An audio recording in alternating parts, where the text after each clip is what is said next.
ಕಳೆದ 4 ವರ್ಷಗಳಿಂದ ಮಣಿಪುರದಲ್ಲಿ ಒಂದಲ್ಲ ಒಂದು ಅಹಿತಕರ ಘಟನೆಗಳು ನಡೆಯುತ್ತಿವೆ. ಇದೀಗ ಮನೆಯೊಂದರ ಮೇಲೆ ಬಾಂಬ್ ದಾಳಿ ನಡೆದಿದ್ದು, ಇಬ್ಬರು ಮೃತಪಟ್ಟಿರುವ ಘಟನೆ ವರದಿಯಾಗಿದೆ. 2023ರಲ್ಲಿ ಕುಕಿ ಹಾಗೂ ಮೈತಿ ಸಮುದಾಯದ ನಡುವೆ ಹುಟ್ಟಿಕೊಂಡ ದ್ವೇಷದ ಜ್ವಾಲೆಯು ಇಡೀ ಮಣಿಪುರವನ್ನೇ ಸುಟ್ಟಿತ್ತು. ಸಾಕಷ್ಟು ಬಾರಿ ಘರ್ಷಣೆಗಳು ನಡೆದು ನೂರಾರು ಮಂದಿ ಸಾವನ್ನಪ್ಪಿದ್ದರು.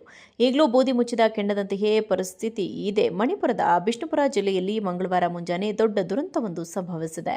ಬಾಂಬ್ ದಾಳಿಯಲ್ಲಿ ಇಬ್ಬರು ಚಿಕ್ಕ ಮಕ್ಕಳು ಸಾವನ್ನಪ್ಪಿದ್ದು, ಅವರ ತಾಯಿ ಗಾಯಗೊಂಡಿದ್ದಾರೆ. ಮೊಹಿರಾಂಗ್ ಟೋಮ್ಲಕ್ ಗ್ರಾಮದಲ್ಲಿ ಬೆಳಗಿನ ಜಾವ 1 ಗಂಟೆ ಸುಮಾರಿಗೆ ಸ್ಫೋಟ ಸಂಭವಿಸಿದೆ ಎಂದು ಅಧಿಕಾರಿಗಳು ತಿಳಿಸಿದ್ದಾರೆ. ಶಂಕಿತ ಕುಕಿ ಉಗ್ರಗಾಮಿಗಳು ಅರಸಿದ ಬಾಂಬ್ ನಾಗರಿಕರ ಮನೆಯೊಂದರ ಮೇಲೆ ಬಿದ್ದಿದ್ದು, ಆ ಸಮಯದಲ್ಲಿ ಕುಟುಂಬದ ಸದಸ್ಯರು ನಿದ್ರೆಯಲ್ಲಿದ್ದರು.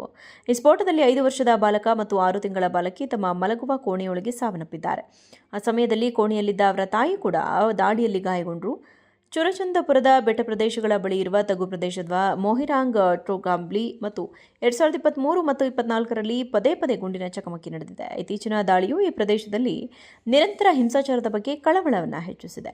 ಈ ಹೇಯ ಕೃತ್ಯವು ಭಯೋತ್ಪಾದನಾ ಕೃತ್ಯಕ್ಕಿಂತ ಕಡಿಮೆ ಇಲ್ಲ. ಇಂತಹ ಮಾನವೀಯ ಕೃತ್ಯಗಳಿಗೆ ನಮ್ಮ ಸಮಾಜದಲ್ಲಿ ಯಾವುದೇ ಸ್ಥಾನವಿಲ್ಲ ಎಂದು ಬಿಜೆಪಿ ಶಾಸಕಿ ಶಾಂತಿ ಸಿಂಗ್ ಹೇಳಿದ್ದಾರೆ. 2023ರಲ್ಲಿ ಮಣಿಪುರದಲ್ಲಿ ಉಲ್ಬಣಗೊಂಡ ಹಿಂಸಾಚಾರದ ಬಳಿಕ ಮೈತಿ ಮತ್ತು ಕುಕಿ ಸಮುದಾಯಗಳ ನಡುವಿನ ಜನಾಂಗೀಯ ಉದ್ವಿಗ್ನತೆ ಮತ್ತಷ್ಟು ಹೆಚ್ಚಾಗಿತ್ತು. ಭೂ ಹಕ್ಕುಗಳು, ರಾಜಕೀಯ ಪ್ರಾತಿನಿಧ್ಯ ಮತ್ತು ಬುಡಕಟ್ಟು ಸ್ಥಾನಮಾನದ ವಿವಾದಗಳಿಂದ ಉಂಟಾದ ಘರ್ಷಣೆಗಳು, ಸಾವುಗಳು, ಸ್ಥಳಾಂತರ ಮತ್ತು ಆಸ್ತಿ ನಾಶಕ್ಕೆ ಕಾರಣವಾಯಿತು. ಕಳೆದ 4 ವರ್ಷಗಳಿಂದ ಮಣಿಪುರದಲ್ಲಿ ಒಂದಲ್ಲ ಒಂದು ಅಹಿತಕರ ಘಟನೆಗಳು ನಡೆಯುತ್ತಿವೆ. ಇದೀಗ ಮನೆಯೊಂದರ ಮೇಲೆ ಬಾಂಬ್ ದಾಳಿ ನಡೆದಿದ್ದು, ಇಬ್ಬರು ಮೃತಪಟ್ಟಿರುವ ಘಟನೆ ವರದಿಯಾಗಿದೆ. 2023ರಲ್ಲಿ ಕುಕಿ ಹಾಗೂ ಮೈತಿ ಸಮುದಾಯದ ನಡುವೆ ಹುಟ್ಟಿಕೊಂಡ ದ್ವೇಷದ ಜ್ವಾಲೆಯು ಇಡೀ ಮಣಿಪುರವನ್ನೇ ಸುಟ್ಟಿತ್ತು. ಸಾಕಷ್ಟು ಬಾರಿ ಘರ್ಷಣೆಗಳು ನಡೆದು ನೂರಾರು ಮಂದಿ ಸಾವನ್ನಪ್ಪಿದ್ದರು. ಈಗಲೂ ಬೂದಿ ಮುಚ್ಚಿದ ಕೆಂಡದಂತೆಯೇ ಪರಿಸ್ಥಿತಿ ಇದೆ. ಮಣಿಪುರದ ಬಿಷ್ಣುಪುರ ಜಿಲ್ಲೆಯಲ್ಲಿ ಮಂಗಳವಾರ ಮುಂಜಾನೆ ದೊಡ್ಡ ದುರಂತವೊಂದು ಸಂಭವಿಸಿದೆ.